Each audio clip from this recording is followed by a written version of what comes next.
Dan, what advice have you got for people who want to get better results from the effort that they put into LinkedIn?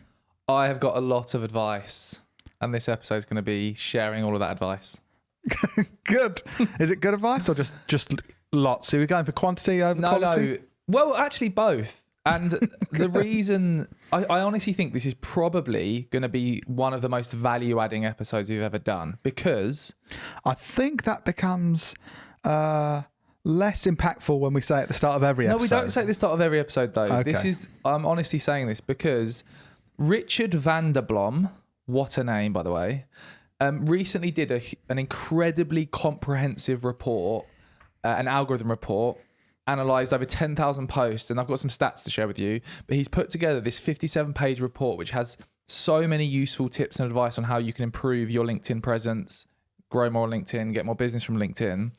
I've learned a huge amount from it, and in this podcast we're going to share the best bits from that in a nice consumable way for you. So this is going to be great for anyone who has any reason to want to improve their performance on LinkedIn, for clients, for themselves, for their business, or just to learn a bit. Why are you doing a radio voice? I just wanted to.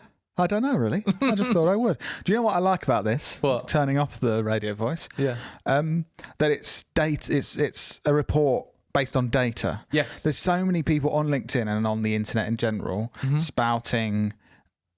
You've never said that word in your life. Just giving tips and tricks on how to grow social media followings and how to do better on social media platforms. And so much of it is just, we've tried this one thing and it worked once, so I'm going to tell you. Whereas this is actually backed by data, which I think is really useful, and it can help cut through the crap that's out there. Don't get me wrong, there's some really good advice online and about this kind of stuff, but cut through the stuff that's just based on opinion and it's actual factual data. Do you know who I feel sorry for? My wife? Yep. And LinkedIn trainers. Because there's a lot of LinkedIn trainers out there that are charging thousands to give advice and consultancy that's worse than this, and this is free. And I've had a number of people commenting about this saying, I paid a LinkedIn person and this is way more valuable than that. So this is literally... The information is worth thousands, definitely. Yeah. And it's, so we're putting this voice on again.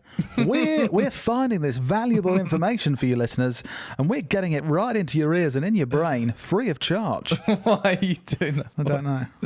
So just some stats, before we get into the key takeaways, just some quick stats about this report that's going to demonstrate to you that it is definitely worthwhile listening to the rest of this podcast. So this report took over 1,200 hours of work. Who did that then? This guy and his team. Okay. But that's mental, right? Yeah. Over 10,000 posts were analysed. It took nearly 4 months. The report itself, this was actually a few days ago, so it's probably more than this, but the report itself has been viewed more than 3 million times, over 4,000 comments on it, 12,000 likes. So I mean, if you don't listen to this, you're at a disadvantage because everyone else knows it now. Yeah, exactly. And I've painstakingly read through this report in detail and basically there's loads of great stuff in there, but picked out the bits that I think you anchors are really going to find useful and actionable. And we can go through those now. Great. I'm sure the anchors will look forward to that. And so will I. Thank you, Lloyd. Thank you for a useful addition. Just adding value to this episode. That's all I'm doing. You're doing a really good job of being a filler right now. Thank you. Filling those holes. So the first piece of advice, Lloyd. Yeah. And again, it's all based on data. Have you ever thought to yourself, what type of content should I post on LinkedIn to get the most reach? I haven't, no, because I've got a life. Okay, well, I do because I don't have a life. I'm only joking. Of course I have, yes. So there's lots of... And what would be my type of content? I'm talking about content format here. So, for example, there's videos. You can post videos. You can post text-based posts. You can post text-based posts with an image. You can post polls, documents. There's all these different formats. Lots of options. So they've obviously analysed these 10,000 posts. Do you want to know what the top 4 posts are in terms of reach? Yes. So, number 1... document posts. These are where you've probably seen them. You'll see in your feed. It's like a sort of like a carousel. It looks like someone has an image and there's an arrow that you click and you go through a set of images basically. And that's when someone uploads a PDF document and it basically shows each page as kind of a slider.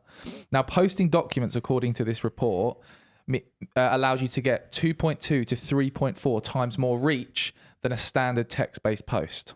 These are all interesting. Why don't we do that in Alton, Dan? We are. I've already started testing this based on this report. Right, okay. I spoke about it in today's weekly meeting. We're taking action. Yes. So definitely, and an extra tip, there's tools like Adobe Express, the sponsor of this podcast, that you can use to really easily create these nice looking PDF.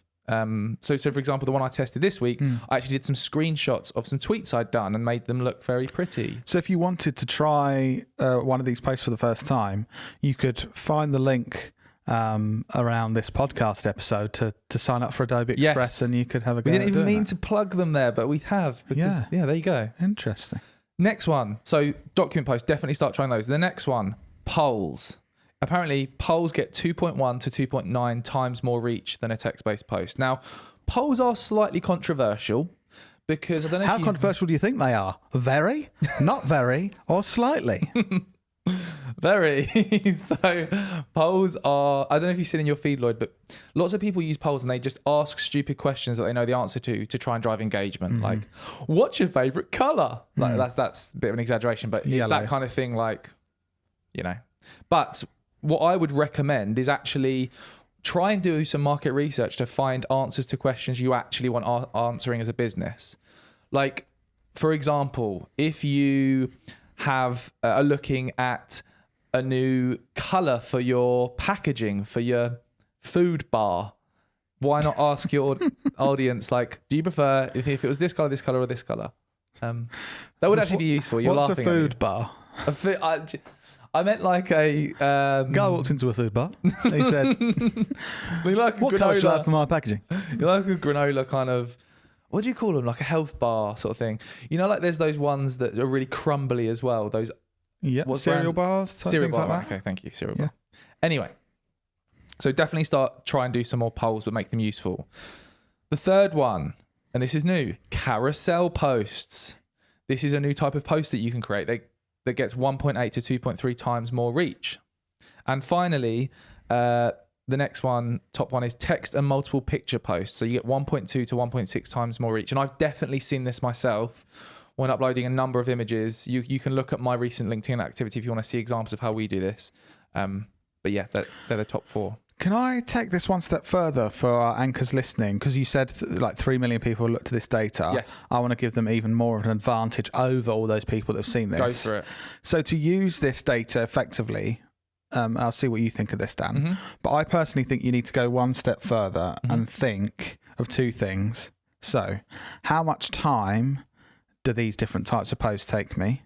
So if a certain type of post, by the way, I'm just using an example, don't take my word for this, but say a document post takes you 10 times the amount of time to create and it gets you 3 times the reach, maybe it's not a good thing for you to do, where everyone's going to be doing loads of document posts, but you're thinking, hang on, I could do 4 really good text posts in the time it takes to do that, and I'll get more reach. So that's one thing I just want to put out there, but I've got a bit of a caveat here. Yes.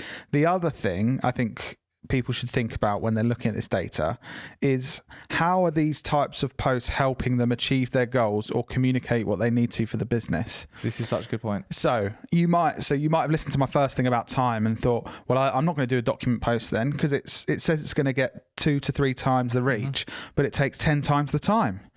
But actually, if a document post helps you communicate what you need to your potential customers in a far better way than anything else, then not only do you have that better reach, but it's helping you achieve your goals and communicate what you need to. For example, I think you mentioned you were slightly negative about polls, which I kind of agree. A lot of people do this to try and get engagement. But if you're not being very clever or kind of authentic with the questions you're asking and communicating things that are important to your potential customers within those polls and questions, then actually they're potentially not helping you at all. Exactly. Even if you're getting loads more reach. If you're saying, what shall I have for breakfast this morning? Rice Krispies or Cocoa Pops? Like, all you're communicating to your audience is, I like cereal and I spend my time on LinkedIn asking questions that don't add much value to anyone. Unless you're obviously like got a cereal company and you're then fine. So I would say the average marketer and the average person will look at this data and just think, okay, these are the type of posts I need to do. But if you think of the time you need to invest and actually how well you can communicate what you need to achieve your business and your marketing goals, you will be in the top 1% of the people creating LinkedIn content. Yes, this is a really good point. This data that I'm sharing with you now in terms of type of post that you should be posting is based on reach.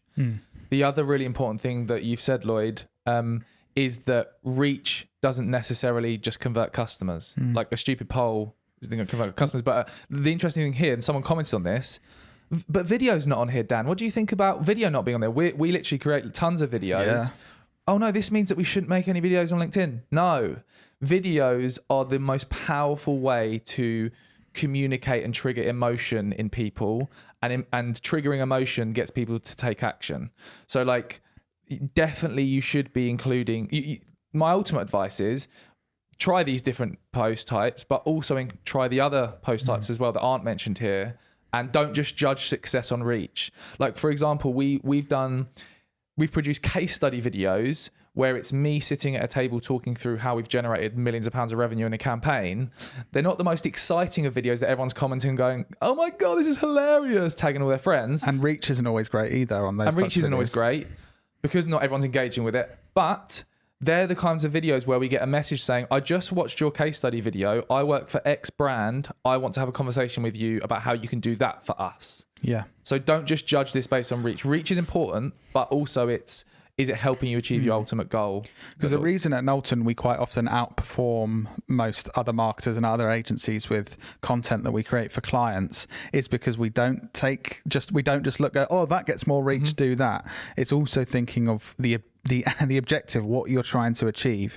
And we've spoken before using this podcast as an example, as in if you're listening to a 30-minute episode of this podcast, you're much more likely to become a customer of us or work with us in some way than if you read a poll and say, oh, I have Cocoa Pops for breakfast, even though you've engaged with that and you've engaged with our podcast. So it's that kind of depth of connection that you're getting.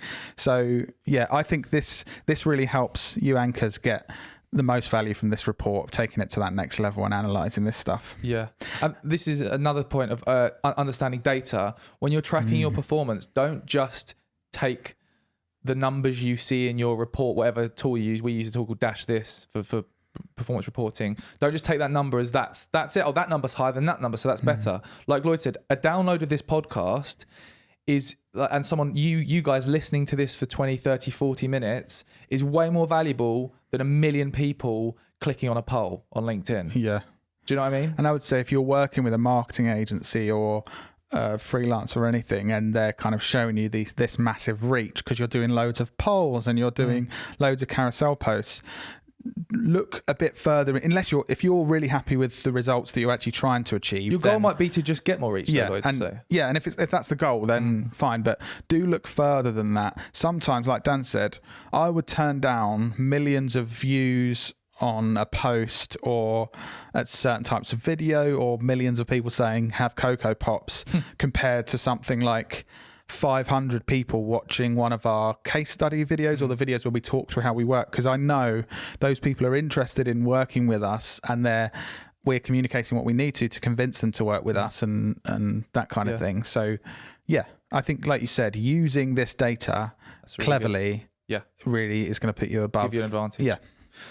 So number 2, this is a short and sweet one, Lloyd. Nice. Hashtags. This is a question that I hear a lot when we go to marketing events and stuff. How many hashtags should I use? What should they be? What's a hashtag strategy? After analysing 10,000 posts, they realised that the optimum number of hashtags to use at the end of a LinkedIn post is 3 to 5. And also, they said in the report that using a combination of hashtags with a large number of followers and a smaller number of followers is a good idea. And what I mean by that is, if next time you see a hashtag on someone's post on LinkedIn, click on it and you'll see that people can actually follow hashtags on LinkedIn to be served content in their feed that uses that hashtag. So if, for example, we use the hashtag marketing and there's 1 million people following that hashtag, there's an opportunity for us to get in front of 1 million people's feeds. Without using paid advertising on LinkedIn, organically you can just get in front of some of those people. But it's very competitive with hashtags with a large number of following. So they're saying try and test smaller followings as well, like maybe something more specific like social media marketing, or if you're an accountant, it could be like London accountants rather than using the hashtag accountants that probably has loads of followers. Try and test different ones. Nice. Number 3, so this is a really interesting one. Adding external links into your content. Now, it's been known for a long time that adding an external link in most social platforms to your post in the copy reduces the reach of that post. And the reason is these social platforms don't want you sending their valuable users that they want to stay on their platforms to other places.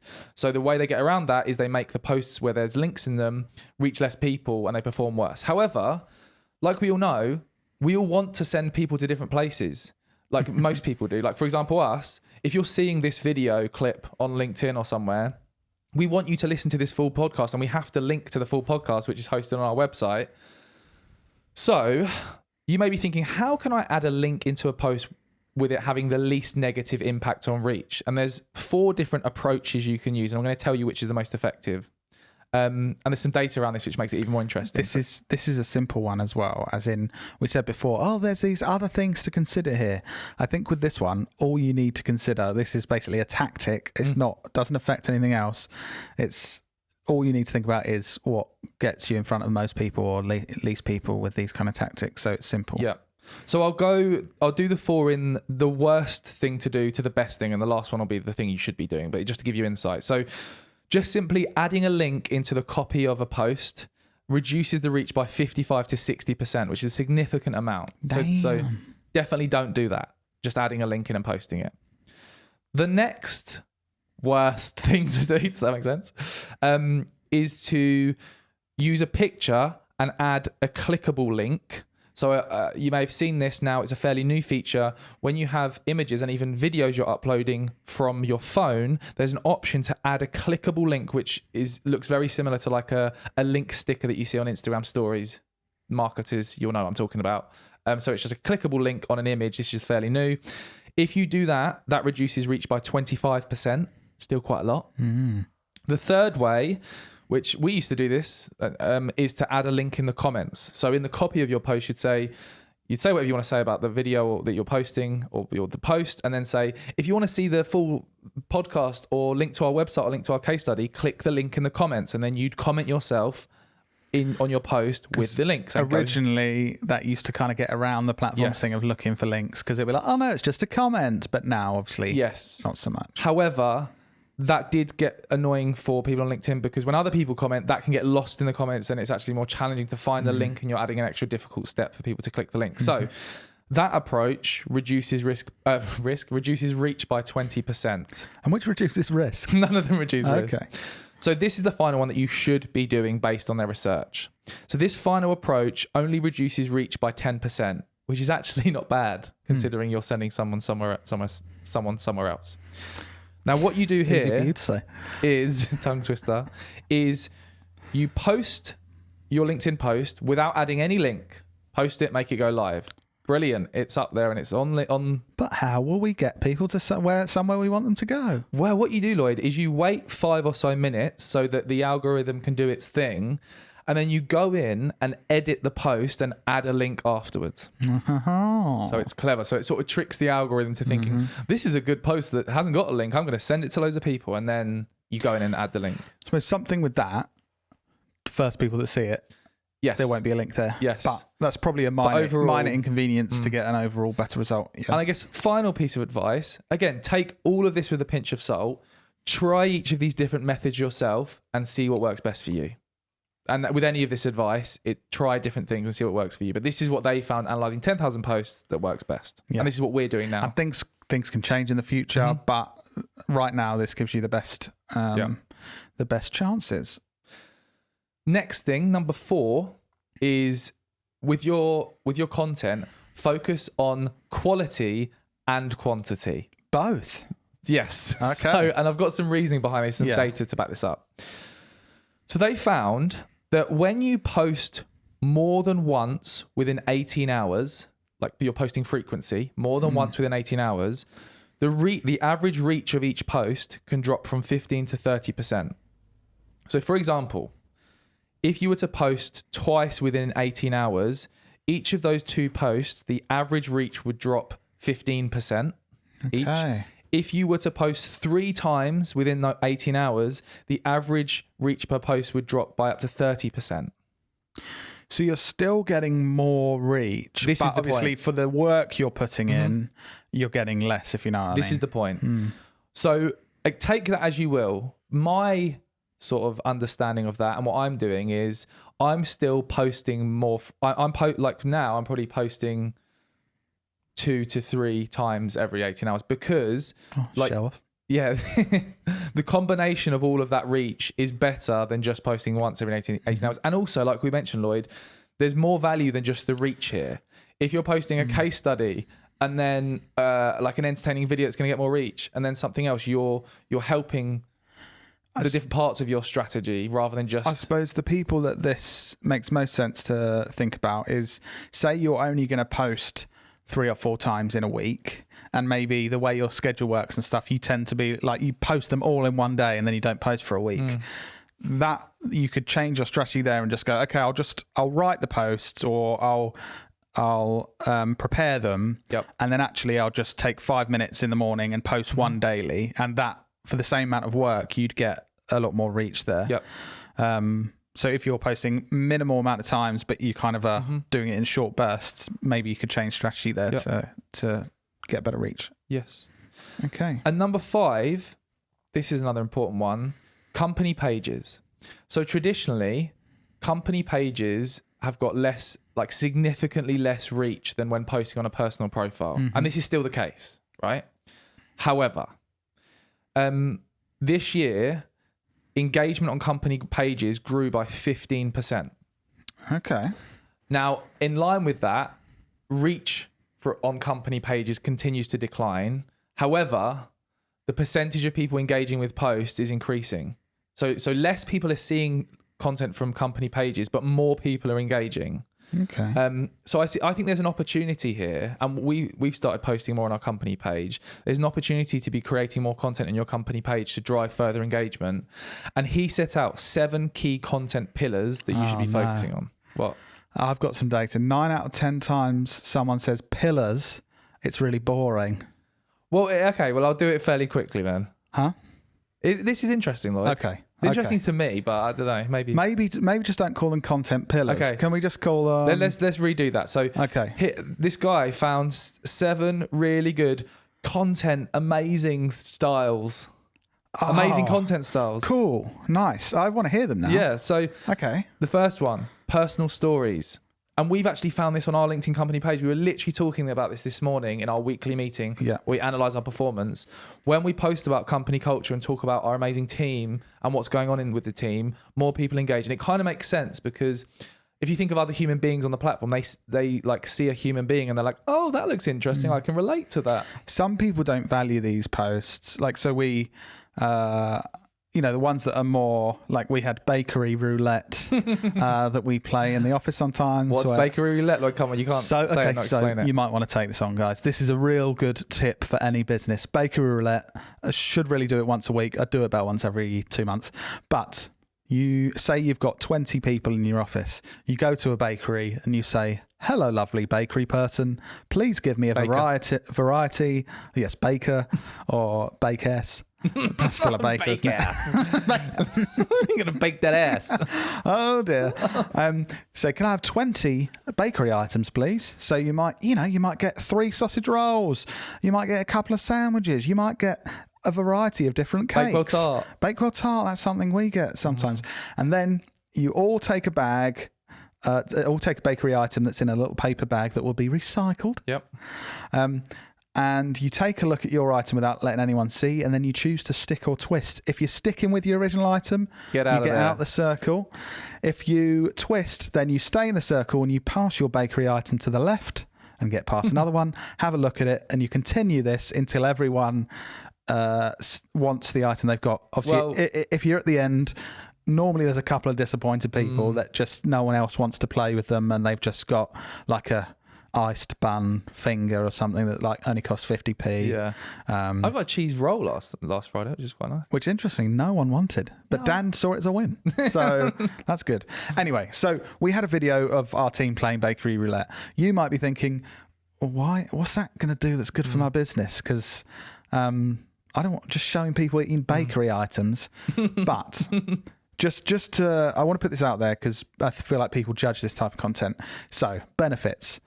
Recruitment for our business. People see our team are actually happy. We actually like being with each other and having fun. And so it's easier to attract new recruits to our business because it's actually a nice place to work and we're communicating that. Clients considering working with us, they actually see that we're nice, normal people. We'll be nice to work with. We're fun. Oh my God, we swap bakery items. We must be a right laugh.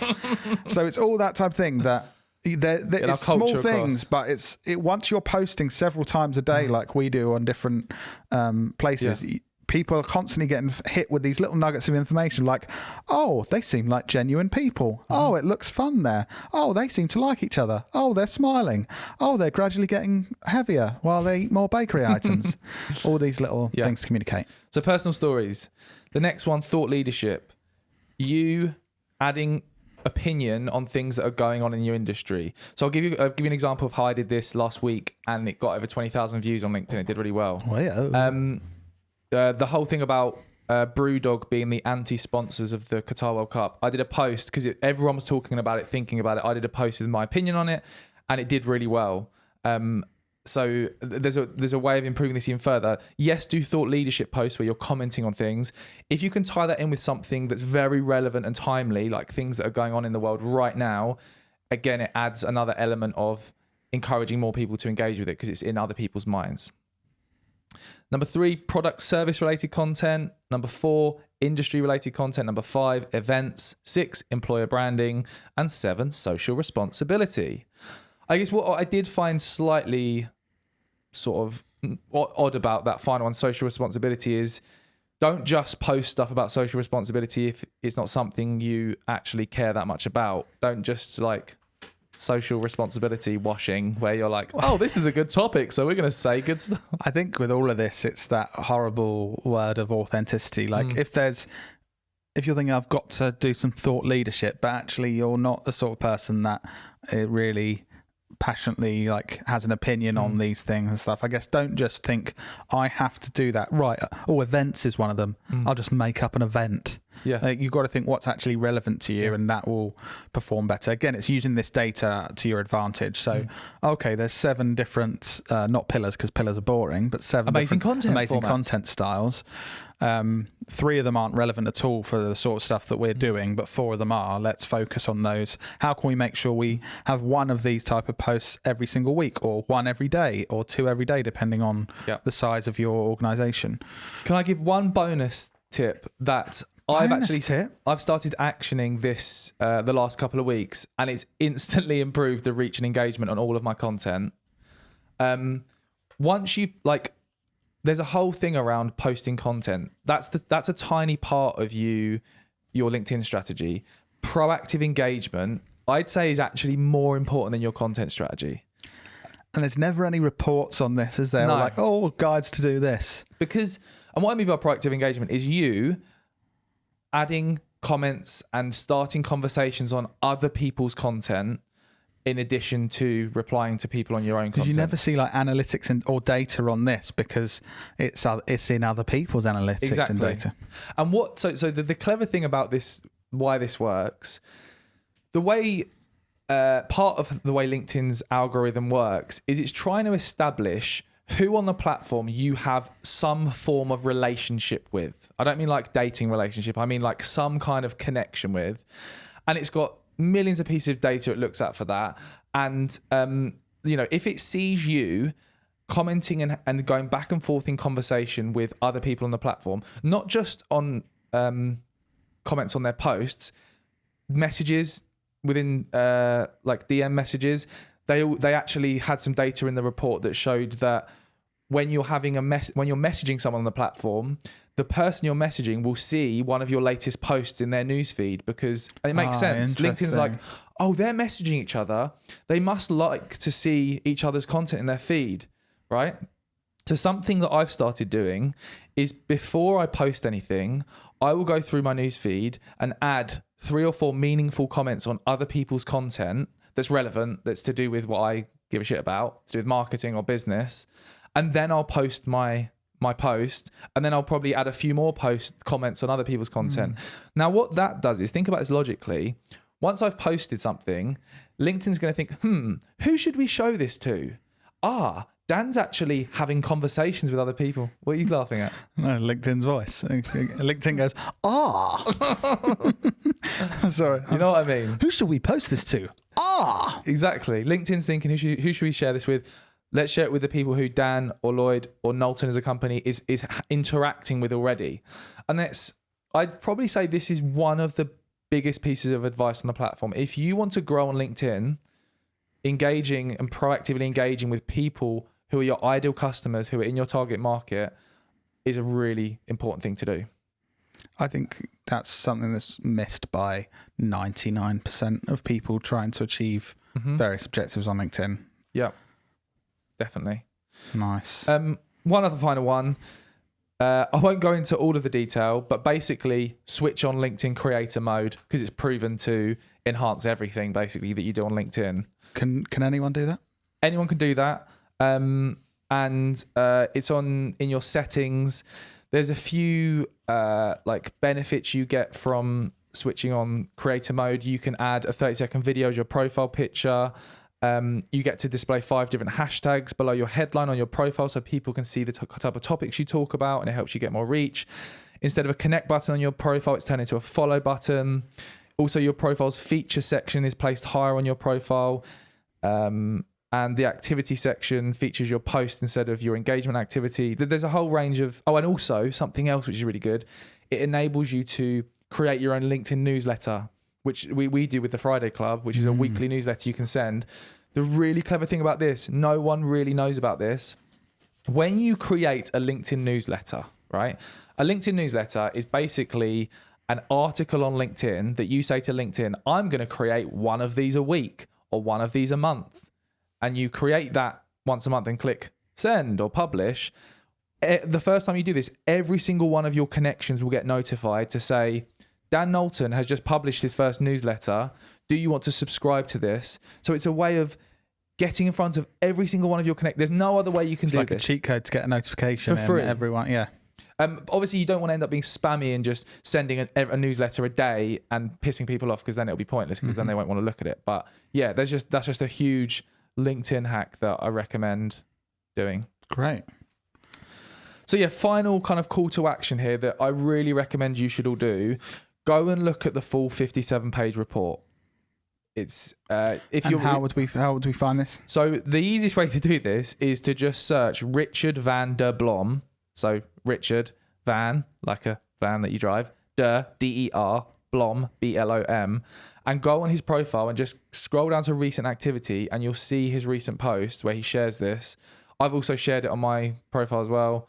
And if you honestly, this is the most comprehensive free LinkedIn guide that I've seen anywhere, and it's really worth looking at. It's amazing that, and hopefully really useful to listeners, that this free resource, like you're saying, like this is much more valuable than loads of stuff that people sell for quite a lot of money. Yeah. So yeah, if you're considering like, go on this LinkedIn course or whatever, just make sure you do this first. Maybe afterwards you'll still think, oh no, this doesn't still look good, this course I'm going to go on.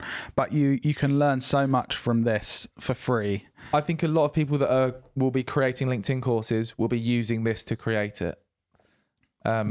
So yeah, definitely go and check out. I feel like I know a lot about LinkedIn because I spent my whole life there. I learned a huge amount from this 57-page report. So thank you, Dick Van Blom. No, Richard Van der Blom. So yeah, thanks for listening, guys. If you found this useful, or you think any of your colleagues or anyone at work or your family will find this useful, please do share the link. I'm going to send it to Auntie Trisha. She won't give a shit. She hasn't even got a laptop. But yeah, I guess we will see you in your ears next week.